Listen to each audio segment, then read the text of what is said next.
तुम्ही रक्षाबंधनाची पूर्ण तयारी केली असेल, भाऊरायाचे घरी येणार, आपण त्याला ओवाळणार आणि त्याला राखी बांधणार आणि छानपैकी त्याला त्याच्या आवडीचे पदार्थ खायला काढणार, अतिशय आनंदाने आपण हा सण साजरा करतो. परंतु ज्यावेळेला आपण आपली संस्कृती आपले सणवार हे पुस्तक लिहायला घेतलं होतं, त्यावेळेला मी याच्यावर खूप अभ्यास, खूप वाचन करत होते. त्यावेळेला मला अनेक गोष्टी याच्यामधल्या कळल्या. आपण जे रक्षाबंधन करतो ते आता लौकिक दृष्टीने खूप वेगळं झालेलं आहे, परंतु खरं ते रक्षासूत्र असं त्याला म्हटलं जातं. आणि हे रक्षासूत्र ज्या वेळेला बांधलं जायचं त्यावेळेला त्या गुरुजींच्या उपस्थितीमध्ये मंत्रोपचार म्हणत ते बांधलं जायचं. आता हे रक्षासूत्र जे होतं हे कोणाकोणाला बांधलं जायचं, तर ज्यावेळेला राजा एखाद्या युद्धाला किंवा महत्त्वाच्या कामाला जायचा किंवा एखाद्या मोहिमेवर जायचा, त्यावेळेला राजाला विजय मिळो, त्याचं संरक्षण हो, त्याच्याकरता हे रक्षण करणारं असं रक्षासूत्र बांधलं जायचं.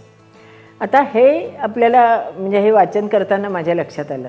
आता आणखीन याच्या काही कथा आहेत बरं का. एकदा काय झालं की देव आणि असुर यांच्यामध्ये घनघोर असं युद्ध सुरू झालं होतं आणि तो जो दैत्य राजा होता त्याच्याकडून देवांचा पराभव झाला. त्यामुळे देव सगळे इकडे तिकडे निघून गेले.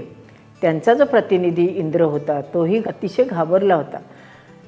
ज्यावेळेला दैत्यराजाचं राज्य त्यांच्यावर सगळ्या देवांवर सुरू झालं तर त्यावेळेला त्यांनी त्यांचे यज्ञ नंतर मंत्रपठण हे सगळं बंद करून टाकलं. आणि मग मात्र इंद्राला या सगळ्याची काळजी वाटायला लागली. म्हणून त्याचे गुरु बृहस्पती यांच्याकडे इंद्रदेव गेला आणि त्यांनी त्यांना विनंती केली की याच्यातनं मी मार्ग कसा काढू, ह्या सगळ्या दैत्यांचे जे अत्याचार चालले त्याच्यातून मी मार्ग कसा काढू, देवांचं संरक्षण कसं करू. आणि मुख्य इंद्रांनी असं विचारलं की हे जे आपले आता यज्ञ वगैरे बंद पडले तेही आपले सुरू व्हायला पाहिजे. त्यावेळेला बृहस्पतीने श्रावण पौर्णिमेच्या दिवशी स्वस्ती वाचन करत रक्षातंतू किंवा रक्षासूत्र जे होतं ते त्यांच्या हातामध्ये बांधलं आणि त्या रक्षासूत्र बांधल्यामुळे इंद्राचा विजय झाला आणि दैत्यांचा पराभव झाला. आणि म्हणून रक्षण होण्याकरता एखादा आपल्याला यश मिळण्याकरता रक्षासूत्र बांधण्याची आपल्याकडे प्रथा सुरू झाली. आणखीन एक तुम्हाला माहिती असलेली गोष्ट म्हणजे द्रौपदी आणि कृष्णाची. द्रौपदी ज्यावेळेला कृष्णाच्या हाताला काही लागलं आणि त्यावेळेला त्याच्या बोटातनं खूप रक्त व्हायला लागलं, त्यावेळेला कृष्णाची बहीण द्रौपदी तिथे आली आणि तिने पटकन आपल्या भरजरी साडीचा पदर फाडला आणि तो कृष्णाच्या हाताला बांधला. त्यामुळे कृष्णाचा बोटातनं जे रक्तस्राव होत होता तो थांबला. ती गोष्ट कृष्णाला अतिशय आनंद देऊन गेली. आणि ज्या वेळेला दुःशासनाने द्रौपदीचं वस्त्रहरण करायला सुरुवात केली त्यावेळेला कृष्ण तिच्या मदतीला धावून आला. त्याने तिचं रक्षण केलं आणि अशी त्या रक्षासूत्राची कृष्णाने जाण ठेवली, अशी ही कथा माझ्या वाचण्यात आली. एकूण ह्या सगळ्या कथा बघताना आपल्या असं लक्षात येतं की रक्षाबंधन म्हणजे रक्षासूत्र बंधन म्हणजेच भावाने बहिणीची काळजी घेणे, बहिणीने भावाची काळजी घेणे किंवा काही प्रांतामध्ये आपल्याबरोबर जे सहकारी काम करतात ते सुद्धा आपल्या मालकाला हे रक्षाबंधन करत असतात, म्हणजेच रक्षासूत्र बांधत असतात. अशी रक्षाबंधनाची माहिती जी माझ्या वाचण्यात आली ती मी आज तुम्हाला सांगण्याचा प्रयत्न केला.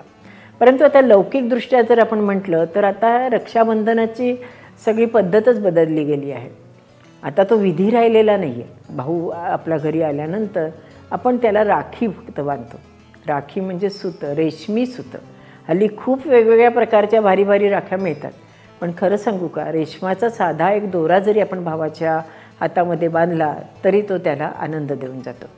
आणखीन एक गोष्ट, रक्षाबंधन म्हटलं की बहीण तर भावाच्या स्वागताची तयारी करतेच, त्याच्या आवडीचं काय पदार्थ करता येतील तो आपण विचार करतच असतो.